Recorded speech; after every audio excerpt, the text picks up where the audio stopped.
محمد صلی علی رسول الکریم اما بعد فاعوذ باللہ من الشیطان الرجیم بسم اللہ الرحمن الرحیم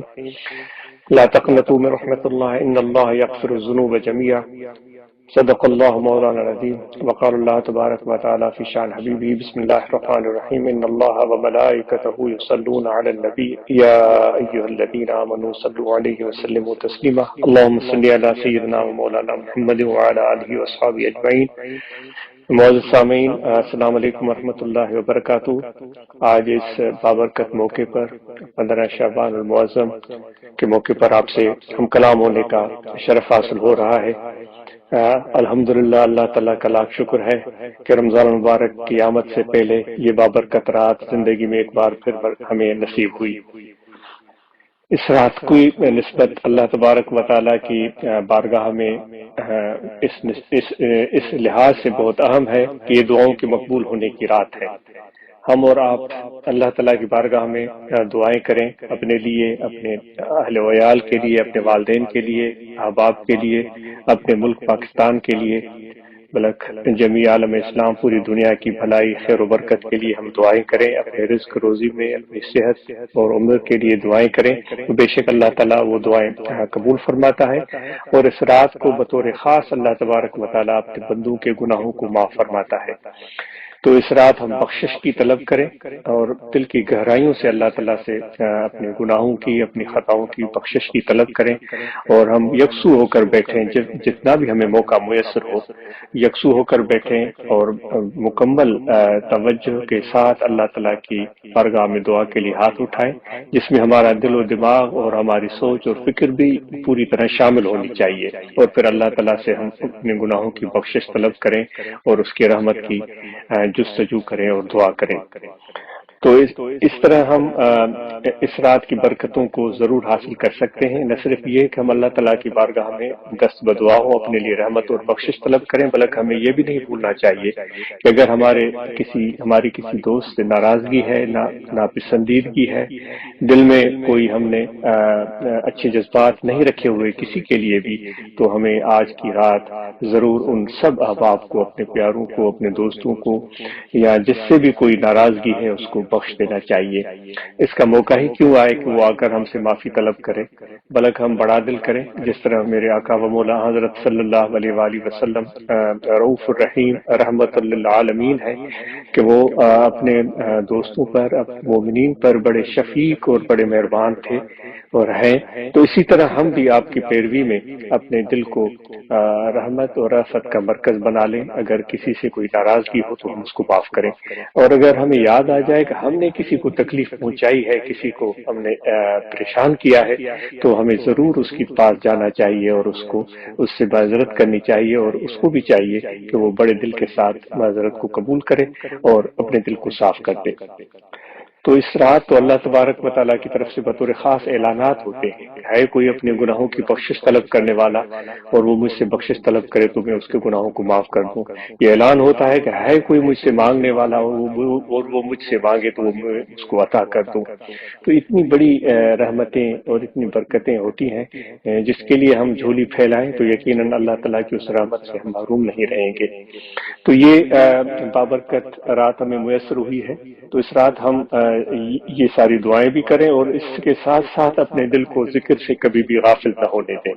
سلسلہ نقش بندیہ میں جو ہمیں اپنے مشائخ نے تعلیمات عطا فرمائی ہیں اس میں ذکر کی بڑی اہمیت ہے، اور جتنا ہم ذکر زیادہ کریں گے تو اتنا ہی اللہ تبارک و تعالیٰ کی بارگاہ میں ہمیں بھی یاد کیا جائے گا، اور اللہ تعالیٰ کی بارگاہ میں جس کو یاد کیا جائے تو وہ کتنا خوش قسمت اور کامیاب بندہ بن سکتا ہے۔ تو اس لیے ہم اپنی سچائی کے ساتھ اپنے قلبی ذکر کو پورے خلوص کے ساتھ جاری و ساری رکھیں، اور کوئی بھی دم، کوئی بھی لمحہ اللہ تعالیٰ کی یاد سے غفلت میں نہ گزرے۔ جو ہمیں تلقین کی گئی ہے کہ ہاتھ کار کی طرف اور دل یار کی طرف، یعنی کام کاج بھی ہوتا رہے، کاروبار زندگی بھی جاری رہے، اور اس کے ساتھ ذکر کا سلسلہ بھی جاری رہے، چاہے ہم کھڑے ہوئے ہیں، چاہے ہم چل پھر رہے ہیں، گھوم رہے ہیں یا بیٹھے ہوئے ہیں، یا ہم لیٹے ہوئے ہیں، جو بھی ہماری کیفیت ہو، تو اپنے دل کو اللہ تبارک و تعالیٰ کی یاد میں پوری طرح شاغل رکھیں، اور مراقبہ کا اہتمام ہم سب کو کرنا چاہیے، چاہے مختصر ٹائم کے لیے ہی صحیح، لیکن وہ مراقبہ ہم کریں۔ اس سے بڑی یکسوئی اور بہت رحمت اللہ تعالیٰ کی نازل ہوتی ہے، اور اس طرح مراقبہ کرنا حضور نبی کریم رؤوف رحیم صلی اللہ علیہ وآلہ وسلم کا پیارا طریقہ ہے۔ ہم نماز کی پابندی کریں، اس میں کبھی بھی کوتاہی نہ آنے پائے، ہم پورے دل جمعی کے ساتھ خشوع خضوع کے ساتھ ہم اپنے فرائض کو ادا کریں، اور اس بابرکت رات تو ہم اگر نوافل ادا کرتے ہیں تو یہ اور بھی بہتر ہے، اور بے شک اس کی برکتیں اور فوائد ہمیں اللہ تعالیٰ ضرور عطا فرمائے گا، جس طرح ہمارے مرشد و مربی فرماتے تھے کم از کم ایک صلاۃ تسبیح پڑھ لیں تو یہ آپ کی لیے خیر و برکت کا باعث ہوگا۔ اسی طرح رمضان مبارک کی آمد ہے، تو اس کے لیے بھی ہم ذہنی طور پر تیار رہیں، تو اس بابرکت مہینے میں جتنا بھی ہو سکے اپنے اصلاح نفس اور صفائی قلب کی طرف ہم توجہ دیں، اور روزے بھی رکھیں، اور اس کے ساتھ قرآن مجید کی تلاوت اور عبادت جتنی ہو سکے ہم سر انجام دیں، تاکہ اس بابرکت مہینے میں ہم اللہ تعالیٰ کی زیادہ سے زیادہ برکتیں حاصل کر سکیں، اور اپنے آل و عیال کے ساتھ بھی اپنا رویہ اور اپنا اخلاق درست رکھیں، اور ان کو محبت، شفقت اور نرمی کے ساتھ چلائیں۔ یہی میرے آقا و مولا حضرت صلی اللہ علیہ وآلہ وسلم کا طریقہ ہے، اور یہی آپ کی تعلیمات ہیں۔ تو اس بابرکت مہینے میں ہم تبلیغ کا کام بھی سر انجام دیتے رہیں، تنظیم کا کام بھی سر انجام دیتے رہیں۔ حضرات خلفاء اکرام، علماء حضرات اس بابرکت مہینے میں جتنا بھی ہو سکے تو تبلیغ کا کام سر انجام دیں۔ ایسے لوگ جو واقف نہیں ہیں تعلیمات سے، اسلامی تعلیمات سے واقف نہیں ہے، طریقت کی تعلیمات سے، ہم ان کے پاس جائیں اور ان کو ہم اس پیغام سے واقف کریں اور طریقہ عالیہ کا تعارف کروائیں، اور اسی طرح تنظیمی کام کو بھی ہم بہتر بنائیں۔ جتنی بھی برانچز ہیں ان برانچز میں باقاعدہ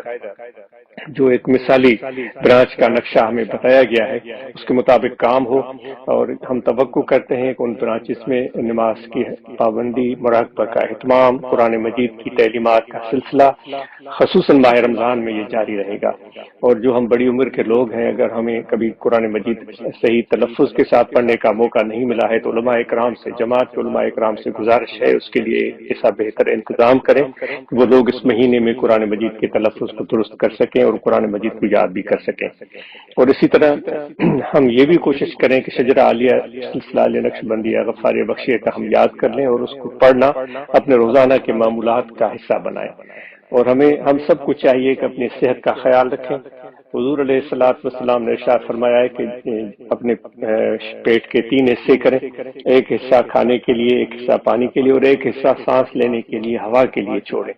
تو اس لیے کھانا اتنا ہم کھائیں جتنی ہمیں ضرورت ہے، اور کھانا بھی ایسا استعمال کریں جو صحت بخش ہو، ایسا کھانا جو باسی ہے، خراب ہے، اور ایسا کھانا جس سے صحت کو نقصان پہنچے، جن سے ڈاکٹر منع کرتے ہیں، جس سے بلڈ پریشر بڑھ سکتا ہے، جس سے دل کے امراض بڑھ سکتے ہیں، جس سے تکالیف بڑھ سکتی ہیں، ان سے ہم بچنے کی پوری کوشش کریں۔ اور تعلیم جو ہے وہ بنیادی چیز ہے، ہم اپنے بچوں کو بہترین تعلیم سے آراستہ پیراستہ کریں۔ ہم سب کے بچے، ہم جتنے بھی جماعت کے احباب ہیں، ان کے بیٹے اور بیٹیاں قرآن مجید کی تعلیم سے پوری طرح واقف ہوں، اور اس کے بعد یہ کوشش ہونی چاہیے کہ وہ بنیادی تعلیم جو دین کی ہے وہ گھر میں ہی حاصل کریں۔ یہ بہتر طریقہ ہے، ماں باپ ان کو سکھا سکتے ہیں، اور بڑا آسان ہے اور بہت ہی جامع اور مختصر ہے۔ علماء اکرام کو یہ تلقین کی گئی تھی کہ وہ ضرور ایسا کوئی سلسلہ بنائیں، مختصر سا نصاب جو ماں باپ گھر میں بیٹھ کر اپنے بچوں کو پڑھائیں، تاکہ ہمارے بچے بھی دین کی بنیادی معلومات سے آراستہ و پیراستہ ہو سکیں۔ تو اس لیے اپنے بچوں کو دینی تعلیم دینے کے ساتھ اسکول، کالج، یونیورسٹی کی تعلیم سے بیٹے اور بیٹیوں کو ضرور بہرہ مند کریں، تاکہ یہ لائق، فائق اور اچھے انسان بن کر معاشرے میں، اپنے ملک پاکستان میں ایک بہتر کردار ادا کرنے کے قابل ہو سکیں۔ اپنے ماحول کو ہم درست رکھیں، اپنے گھروں کو صاف رکھیں، اور گھر میں جتنی صفائی ہوگی تو اتنی ہی برکت ہوگی۔ تو ہم اپنے گھر میں ضرور یہ اہتمام کریں، جتنے بھی ہمارے دوست ہیں، کہ کوئی ڈسٹ بن ہو ہو، کوڑے دان ہو جس میں گھر کا کچرا ڈالا جائے، اور گھر میں کچرا اور گند پھیلا ہوا نہ ہو، اور عورتیں ہمارے گھروں کی وہ صفائی کا خیال رکھتی ہیں، لیکن ہم مرد حضرات جو ہیں ان کی صفائی میں ان کے ساتھ تعاون نہیں کرتے ہیں۔ تو یہ چھوٹے چھوٹے کام مردوں کو، عورتوں کو، سب کو کرنے چاہیے، ان کوئی بھی کام چھوٹا نہیں ہوتا۔ میرے پیارے آقا و مولا حضرت صلی اللہ علیہ وآلہ وسلم اپنے پیارے صحابہ کے ساتھ چھوٹے چھوٹے کام سر انجام دیا کرتے تھے، کپڑے سی لیا کرتے تھے، کبھی لکڑیاں لے کر آتے تھے، کبھی کوئی کہیں کوئی کھدائی ہو رہی ہے تو اس میں آپ شامل ہو جاتے تھے۔ تو گھروں کے کام ہوں یا اور کام ہوں، ان کو معمولی ہم مت سمجھیں، ان چھوٹے کاموں کو سر انجام دینا اپنے لیے باعث عزت اور سنت کی تابع داری سمجھے۔ تو گھروں کی صفائی ہے، بستر کو لپیٹنا ہے، سمیٹنا ہے، صاف کرنا ہے، یہ ساری چیزیں ہم خود سر انجام دے سکتے ہیں، جس میں ہمیں پیچھے نہیں رہنا چاہیے۔ اور ہم سب کے دل بڑے ہونے چاہیے، اور جتنا ہمارا رب بڑا ہے اور جتنے ہمارے پیارے آقا و مولا حضرت صلی اللہ علیہ وسلم کی رحمت بڑی ہے، تو ہمارے دل بھی اتنے بڑے ہوں۔ اگر کوئی ناپسندیدہ، ناخوشگوار بات سامنے آئے یا کوئی معاملہ سامنے آئے تو ہم حضور نبی کریم رؤوف رحیم صلی اللہ علیہ وسلم کو یاد کریں، مرشد کامل کی طرف توجہ کریں، ان کی تعلیمات کو یاد کریں، اور ہم صبر سے کام لیں۔ تو بے شک اللہ تعالیٰ فرماتا ہے کہ میں صبر کرنے والوں کے ساتھ ہوں۔ تو جس کے ساتھ اللہ تعالیٰ کی معیت ہو تو وہ کبھی بھی ناکام نہیں ہو سکتا۔ تو اپنے اندر برداشت اور حوصلہ اور صبر پیدا کریں، اور اپنے معاش کو مضبوط بنانے کے لیے ہمارے سب احباب جماعت کے بھرپور محنت کریں کہ اپنے معاش کو بہتر بنائیں، اپنے کاروبار کے ذریعے،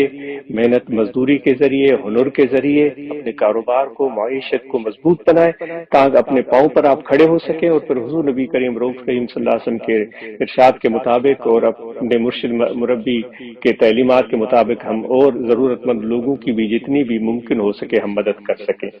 تو انشاءاللہ یہ بابرکت رات میں اپنے نسل کے لیے دعا کریں، بلکہ اپنے پیاروں کے لیے دعا کریں، اس عاجز کو اور اس عاجز کے بچوں کو اپنی دعاؤں میں یاد رکھیں۔ عاجز بھی آپ سب کے لیے ضرور دعا کرے گا۔ تو اللہ تعالیٰ اس بابرکت رات کی ہمیں رحمت عطا فرمائے، اور آنے والا رمضان وہ بھی ہمارے لیے باعث خیر و برکت ہو، اور ہمارے ملک پاکستان کو اللہ تعالیٰ استقامت عطا کرے اور اس میں بہتری اور بھلائی ہو۔ اپنا آپ سب احباب اپنا بہت سارا خیال رکھیں، اپنے دعاؤں میں یاد رکھیں۔ آپ سب کے لیے بہت ساری دعائیں، اور شجر کاری کے سلسلے میں دوستوں نے کوششیں شروع کی ہوئی ہیں، ماشاءاللہ یہ اچھی بات ہے۔ تو یہ بھی ہم ایک ایسا فریضہ سر انجام دے رہے ہیں جو ہم پر عائد ہوتا ہے۔ تو جو احباب شجر کاری کر رہے ہیں تو ان درختوں کی دیکھ بھال بھی کریں، تاکہ وہ درخت بڑے ہوں، سایہ دار درخت بنے، اور جس سے مخلوق خدا کو، زمین کو فائدہ ہو۔ آپ سب کا بہت شکریہ، جزاکم اللہ خیرہ۔